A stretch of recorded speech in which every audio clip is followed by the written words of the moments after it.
Hello student, welcome to back our channel Verma Education. Today we are going to discussion about UPC NET question of biology. BSc nursing से related जितने भी question है biology में आ रखे हैं उन्हें हम डिस्कस करेंगे आज। तो क्या आप लोग रेडी हैं मेरे साथ क्वेश्चन डिस्कस करने के लिए? तो फर्स्ट क्वेश्चन है हमारा, which of the following is the largest cell? कि चैप्टर 8 में लिखा हुआ है कि लार्जेस्ट सेल हमारी कौन सी है, तो इसका आंसर जाएगा सीधे सीधे option B, the egg of an ostrich, जो आइसोलेटेड सेल है। चैप्टर 8 में बहुत सारे एग्जाम्पल है तो आपको याद होना चाहिए। जैसे कि फर्स्ट ऑप्शन दे रखा है ओवम, ये तो आपको देखते ही कट कर देना चाहिए बिकॉज ओवम से रिलेटेड ये क्वेश्चन भी नहीं है। An egg of an ostrich, ये तो आंसर ही है। स्प्लीन होता है graveyard of RBC, graveyard of RBC,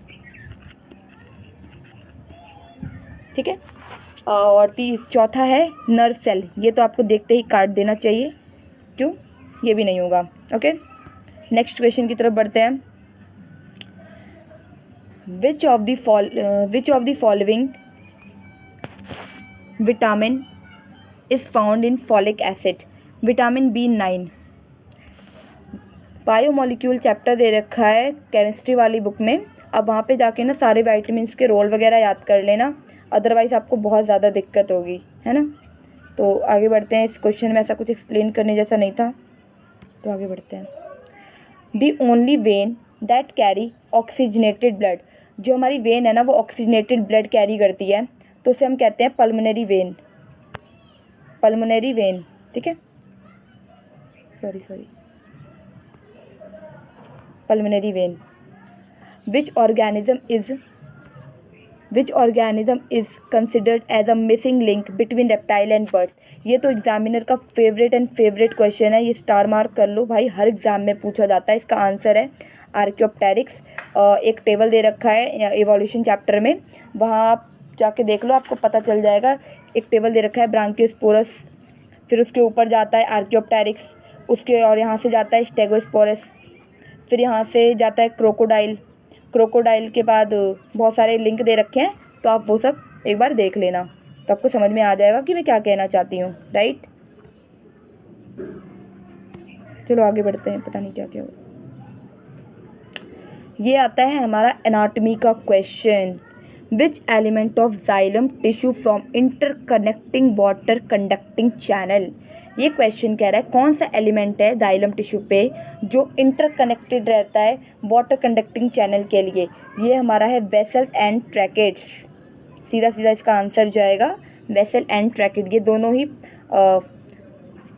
water conducting में मदद करते हैं। Okay, in the context of cellular biology which of the following statement best described pseudopodia? Pseudopodia, सबसे पहले स्यूडोपोडिया कहाँ पाया जाता है? अमीबा में पाया जाता है। सबसे पहला क्वेश्चन तो ये है कि स्यूडोपोडिया पाया कहाँ जाता है? अमीबा में पाया जाता है। ये एक सबसे पहले तो ये कैप्चर करता है और फीडिंग करता है, मतलब कैप्चर करके फीडिंग करता है। तो temporary projection of the cell membrane और used for movement and feeding, ये चैप्टर 2 में दे रखा है बायोलॉजिकल क्लासिफिकेशन। ओके, ये क्वेश्चन हमारा है फेवरेट क्वेश्चन है, ये भी एग्जामिनर का, ये स्टार मार्क कर लो। कौन सा question? The micro organism which has the ability to fix nitrogen? Rhizobium जाएगा इसका आंसर।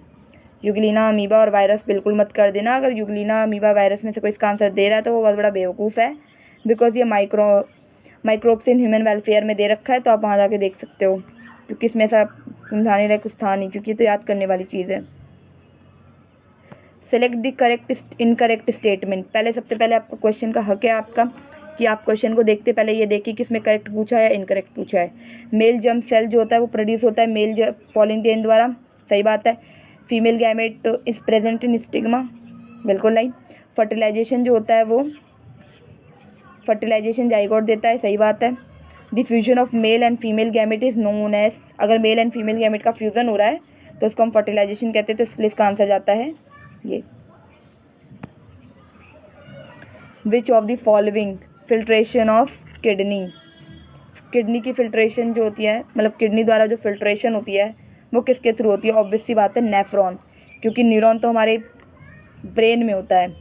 येलो फाइबर का तो रोल आज तक नहीं सुना मैंने ऐसा कुछ भी, और एक्सॉन भी हमारा न्यूरॉन में होता है, तो फिल्ट्रेशन से रिलेटेड तो ये बिल्कुल भी नहीं है। Which cell original is associated with generation of ATP? अगर ये क्वेश्चन कोई नहीं बता पा रहा है ना, तो फिर रहने दो, एग्जाम की प्रिपरेशन नहीं करे, बिकॉज बचपन से सुनते आ रहे हैं कि mitochondria is the power house of the cell. ये सेलुलर एनर्जी प्रोवाइड करता है with the help of ATP, adenosine triphosphate.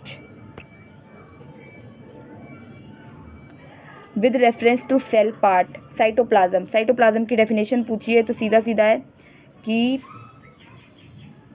Between the nucleus and cell membrane is jelly like substance. और ये भी स्टेटमेंट हम पढ़ लेते हैं, porous and allow the movement of substance. Porous जो होते हैं वो मूवमेंट तो अलाउ करते हैं, बट ये साइटोप्लाज्म की डेफिनेशन नहीं है। Outer surface of the cell onion, ये तो पता नहीं क्या ही बोल रहा है इसने। Generally spherical and located in central wall, नहीं ये भी नहीं होगा। विच of the following is the characteristics of स्टाइटेड muscle? स्टाइटेड muscle को हम स्केलेटल मसल भी कहते हैं।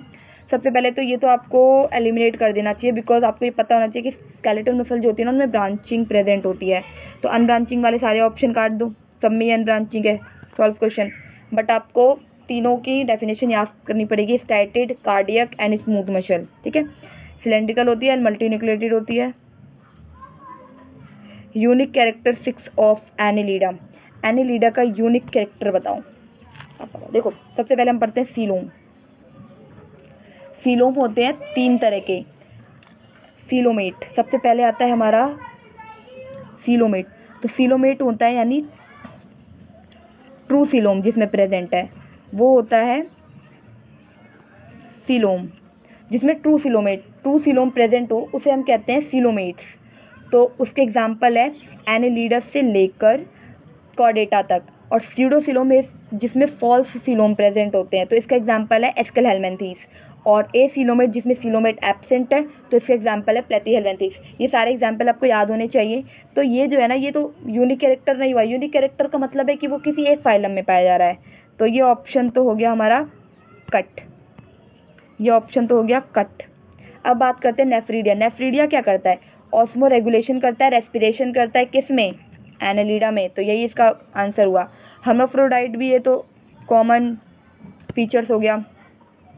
एलिमेंट्री कैनाल कंप्लीट, ये तो क्लासिफिकेशन भी दे रखा है कि यहाँ से यहाँ तक है एलिमेंट्री कैनाल कंप्लीट होती है, यहाँ से यहाँ तक इनकम्प्लीट होती है, ये सब तो दे ही रखा है, तो फिर ये कॉमन फीचर हो गया ना। यूनिक कैसे हुआ? Vitamin that exclusively of animal origin. Vitamin B12 जो है ना, वो एक्सक्लूसिवली सबसे पहले हमारे एनिमल में पाया गया था। सबसे पहले विटामिन B12 पाया गया था, और फिर बाद में बाहर सारे एलिमेंट आए थे। भाई सॉरी गाइस, मेरा एक भाई है जो पागल है बिल्कुल, उसने मुझे अचानक से डरा दिया और मैं गंदी तरह डर गई।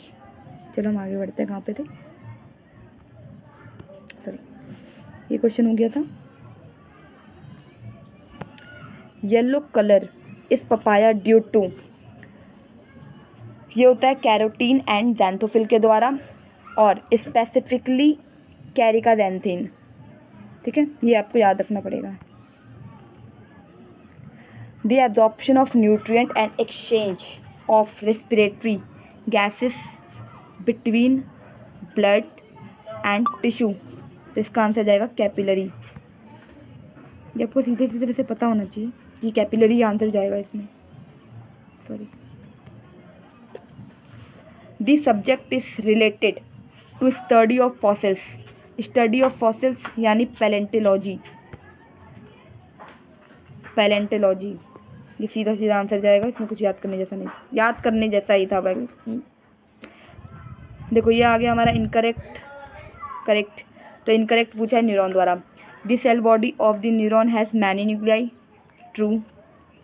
Neuron typically have one long section called the axon, आगे देखते हैं। नर्वस टिश्यू के पास बहुत सारी सेल्स होती है जिसे हम न्यूरॉन्स कहते हैं। हर एक न्यूरॉन के पास मल्टीपल शॉर्ट्स ब्रांचिंग सेक्शन जिसे हम डेंड्रॉइड कहते हैं, ये तो बिल्कुल ट्रू बात है। अब कन्फ्यूजन होती है इन दोनों में। तो ये कह रहा है कि न्यूरॉन्स टिपिकली इसके पास एक लॉन्ग सेक्शन होता है जिसे हम एक्सॉन कहते हैं। ये बिल्कुल करेक्ट है, क्योंकि नर्वस टिश्यू जैसी कोई चीज़ मैंने तो नहीं सुनी आज तक।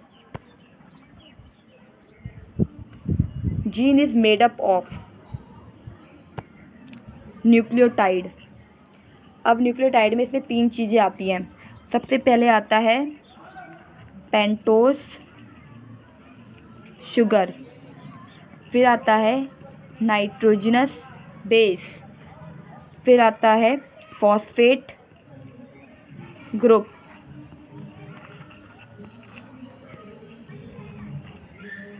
तो pentose sugar, nitrogenous base and phosphate group. Nitrogenous base में आते हैं प्यूरिन एंड पिरिमिडीन। प्यूरिन में आता है, प्यूरिन याद करने के लिए एक ट्रिक है, AG, मतलब एडेनिन ग्वानिन, और बाकी बचे हुए जो है वो पिरिमिडीन में डाल दो, ठीक है।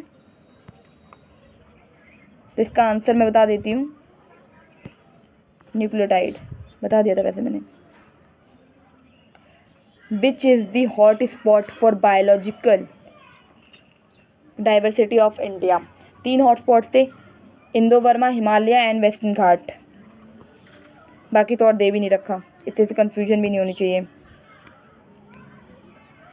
फर्स्ट आर्टिफिशियल जीन किसने सिंथेसाइज किया? सीधा सीधा आंसर है हरगोविंद खुराना।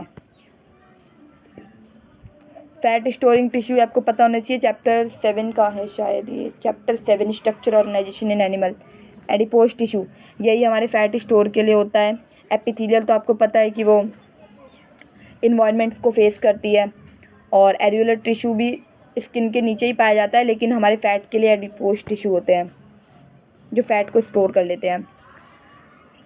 फ्रूट की राइपनिंग में कौन मदद करता है? सीधा सीधा आंसर जाएगा इथाइलिन। PGR में सारे रोल दे रखे हैं हार्मोन्स के, वो सारे आपको याद होने चाहिए। Lichens is the combination of algae and fungus. तो एल्गी वाले एल्गी वाले पार्ट को हम कहते हैं फाइकोबायोन्ट, और फंगस वाले पार्ट को कहते हैं हम माइकोबायोन्ट, ठीक है।